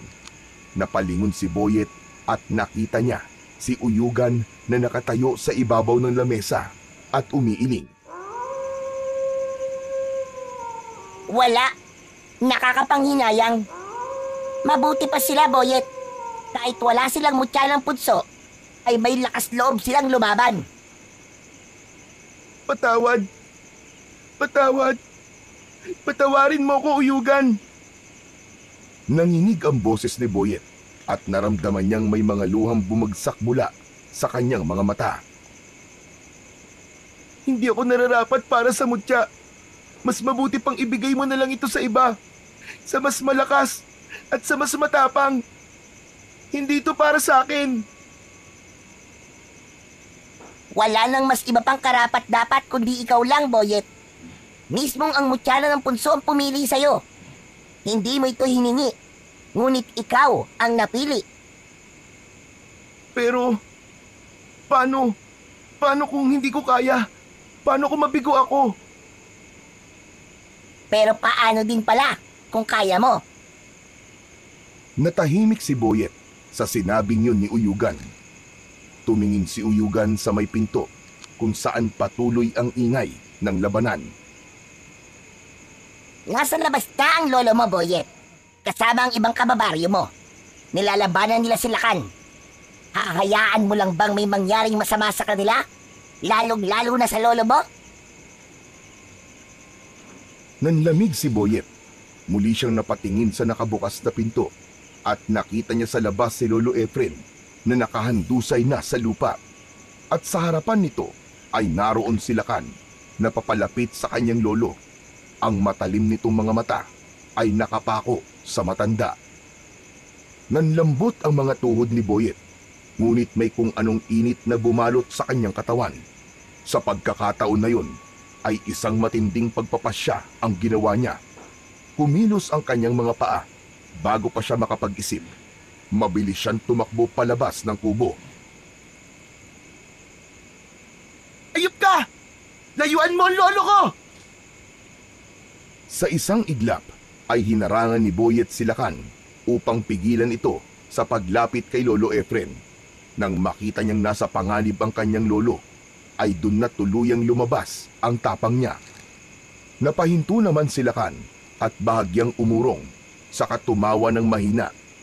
Nang mapansin nito ang kumikislap na mutya ng punso sa leeg ni Boyet, ay nanlaki ang mga mata nito. Ikaw pala nagmamay-ari ng mutya ng punso. Isang bata lang ang may hawak ng mutya. Mukhang magiging madali lang sa akin na makuha yan sa'yo, bata. Kahit bata ako, hindi ako magpapatalo sa'yo, demonyo ka! Nilingon ni Boyet si Lolo Efren at nakita niya na kahit may sugat ito sa braso, ay nagawa pa rin itong ngumiti sa kanya. Nang humarap siyang muli kay Lakan, ay humakbang ito papalapit. Ang matutulis nitong mga kuko ay kumikinang sa liwanag ng nag-aapoy na mga sulo sa paligid. Nakatitig ito kay Boyet. Bata, ibigay mo na lang sa akin ang mutya. Kung ayaw mo masaktan, huwag ka nang manlaban pa. Kung mapayapa mong ibibigay yan sa akin, ay baka maging mabait pa ako sa'yo at hayaan pa kitang mabuhay. Nanlamig ang mga kamay ni Boyet, ngunit hindi siya natinag. Sa kabila ng takot at kaba na bumabalot sa kanyang katawan, ay desidido na siyang labanan si Lakan gamit ang kapangyarihan ng mutya ng punso. Matagal na ako nagtatago. Matagal na ako natakot. Pero hindi na ngayon. Oras na para tapusin kita, Lakan! Saglit na katahimikan ang bumalot sa paligid. Binasag yun ng malakas na halakak ni Lakan na parabang iniinsulto nito si Boyet. Ikiniling ni Lakan ang ulo nito at ngumisi. Matapang ka, bata. Tignan natin kung hanggang saan ang tapang mo. Sa isang iglap, mabilis na sumugod si Lakan kay Boyet at nagsimula na ang kanilang laban. Mabalasik ang pagsugod ni Lakan. Ang matatalim nitong mga kuko ay nakahandang sumaksak sa katawan ni Boyet. Sa isang iglap, lumipad ang kamao ni Lakan, ngunit bago pa yun tumama sa mukha ni Boyet, ay sinalo niya yun gamit ang kanyang kamay. Mahigpit na hinawakan ni Boyet ang kamao ni Lakan habang naramdaman niya ang lakas at kapangyarihan na dumadaloy sa buo niyang katawan. Mariin niyang pinisil ang kamao ni Lakan hanggang sa narinig niya ang pagkadurog ng mga buto nito. Malakas na napasigaw si Lakan nang dahil sa labis na sakit at agad nitong binawi ang kanyang kamao. Mabilis itong umatras habang hawak ang nasaktan na kamay.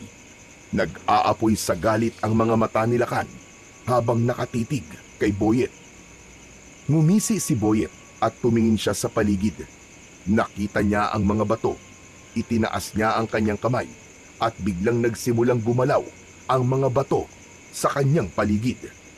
Ang mga bato sa lupa ay lumutang sa hangin at umikot sa paligid ni Boyet na tila may sariling buhay ang mga yon.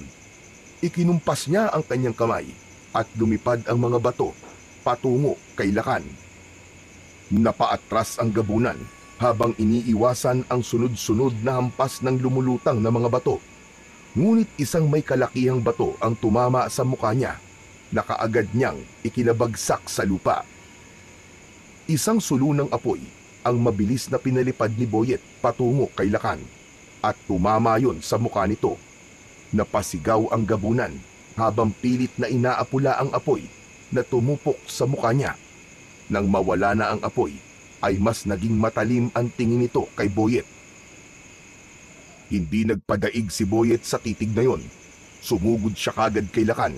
Sinalubong naman siya ni Lakan at sa kanilang pagsasalpok ay hindi na iwasan ni Boyet ang matatalas na kuko ni Lakan nang bumaon yun sa kanyang tiyan. Napasigaw si Boyet sa sakit at agad siyang napaupo sa lupa habang mahigpit na hawak ang sugat. Ramdam niya ang init ng kanyang dugo na dumaloy mula sa kanyang tiyan. Nanginig ang kanyang katawan at unti-unting bumibigat ang kanyang paghinga. Mabagal na lumapit si Lakan habang isang mapanuksong ngiti ang nakapinta sa mukha nito. Tama na ang paglalaro. Tapos na ang laban, bata. Huwag ka na magpumilit pa. Dahil hindi mananalo kagaya mo sa akin. Ibigay mo na lang ang mutya. At baka maisipan ko pang buhayin ka. Napakagat ng labi si Boyet at saglit siyang nawalan ng pag-asa. Napatingin siya sa paligid hanggang sa may nakita siya sa gilid ng kalsada. Napansin niya ang isang malaking troso na naroon. Huminga siya ng malalim nang isang ideya ang pumasok sa kanyang isipan. Sa pamamagitan ng kanyang isip, unti-unting gumalaw ang malaking troso. Nagpanggap siyang nangihina at sumusuko na kay Lakan. Makangalakan, wala talaga akong laban sa'yo. Isusuko ko na sa'yo ang mutya. Pero mangako kang hindi mo ako papatayin. Pangako, bubuhayin kita, bata. Ngayon, ibigay mo na sa akin ang mutya. Lalo pang lumapad ang ngiti ni Lakan habang dahan-dahan itong lumapit kay Boyet. Biglang lumipad ang malaking troso sa ere at eksaktong tinamaan nun si Lakan sa tagiliran na naging dahilan upang tumilapon ito sa malayo. Bago pa makabangon si Lakan, ay mabilis na tumayo si Boyet. Muli niyang itinaas ang kanyang mga kamay. Gamit ang kapangyarihan ng mutya ng punso, ay pinagalaw niya ang mga sibat at itak ng mga sugatang kalalakihan. Isa-isa yung lumutang sa ere. Itinutok niya ang kanyang kamay kay Lakan na duguan at hindi na makagalaw sa lupa. Ikaw ang dapat sumuko, Lakan! Demonyo ka! Hindi mo kailanman makukuha ang mutya ng punso! Mabilis na pinalipad ni Boyet ng sabay-sabay ang mga itak at sibat patungo kay Lakan. Magkakasabay na tumusok ang mga yon sa iba't ibang parte ng katawan ng aswang. Napapikit si Boyet sa nakakabingin sigaw ni Lakan. Nang dumilat siya, ay nakita niya si Lakan na nanginginig at unti-unti nang nauubusan ng buhay. Mabagal siyang lumapit kay Lakan at huminto siya sa paanan nito. Kahit kailan, ay hindi ko isusuko ang mutya sa tulad mong uhaw sa kapangyarihan. At kahit kailan, walang masama ang mananalo sa kabutihan. Matapos yun, ay tuluyan ng hindi gumalaw si Lakan at binawian na yon ng buhay. Doon na naramdaman ni Boyet ang pagod sa nangyaring laban. Humarap siya sa mga tao at napansin niyang tahimik ang lahat. Walang sino man ang agad na gumalaw o nagsalita. Tila hindi makapaniwala ang mga tao sa kanilang nasaksihan. Napalunok si Boyet ng laway. Ang takot ay muling gumapang sa kanyang dibdib. Naisip niya na baka natakot ang mga tao sa kanya dahil sa kapangyarihan na kanyang ipinakita. Baka iniisip ng mga tao na gumagamit siya ng itim na mahika. Naisip din ni Boyet na baka katakutan siya ng mga tao gaya ni Lakan. Ngunit bago pa tuluyang lamunin ng pangamba ang batang si Boyet, ay isang malakas na sigaw ang bumasag sa katahimikan mula sa mga tao. Lahat ay nagbunyi sa pagkamatay ni Lakan. May ibang lumapit sa kanya upang magpasalamat. May mga nagpalakpakan din dahil sa labis na kasiyahan at paghanga. Ang takot sa puso ni Boyet ay napalitan ng kasiyahan. Naramdaman niya ang taus-pusong pasasalamat ng mga tao sa kanya. Biglang lumapit si Lolo Efren kay Boyet habang ang mukha nito ay puno ng pagmamalaki at tuwa. Mahigpit siya nitong niyakap. Hindi ako nagkamali, Apo. Maging ang mutya ng punso ay hindi rin nagkamali sa pagpili sa iyo. Pinatunayan mo ngayong gabi na ikaw nga ang nararapat na magmay-ari ng mutya ng punso. Sunod na lumapit kay Boyet ang kaibigan niyang si Balong at maging ito ay masayang-masaya rin sa kanyang nasaksihan. Hanep! Lodi! Ang galing mo, Boyet! Akala ko talaga katapusan na natin kanina eh. Pero grabe, ang galing mo talaga. Para kang isang superhero. Lodi na talaga kita, friend! Napangiti si Boyet at bago pa magtuloy-tuloy ang pagdagsa ng mga tao para lapitan siya at kausapin, ay itinaas ni Lolo Efren ang kamay nito upang pahupain ang kaguluhan. Tama na muna ang kasiyahan! Tama na muna! Makinig kayo mga kasama! Si Boyet ay sugatan at kailangan magamot. Hayaan niyo muna akong gamutin ang sugat ng aking apo. Natahimik ang mga tao. Lahat ay nag-aalalang tumingin kay Boyet. Dahan-dahang inilalayan ni Lolo Efren si Boyet. Halika na, Apo. Kailangan magamot kagad ang sugat mo. Maging si Balong ay tumulong na rin sa pag-alalay kay Boyet. Habang naglalakad silang tatlo pabalik sa kubo, ay tuloy pa rin ang sigawan at kasiyahan sa paligid. Habang sinisigaw ng mga tao, ang katagang mabuhay si Boyet, ang tagapagtanggol ng kanilang baryo.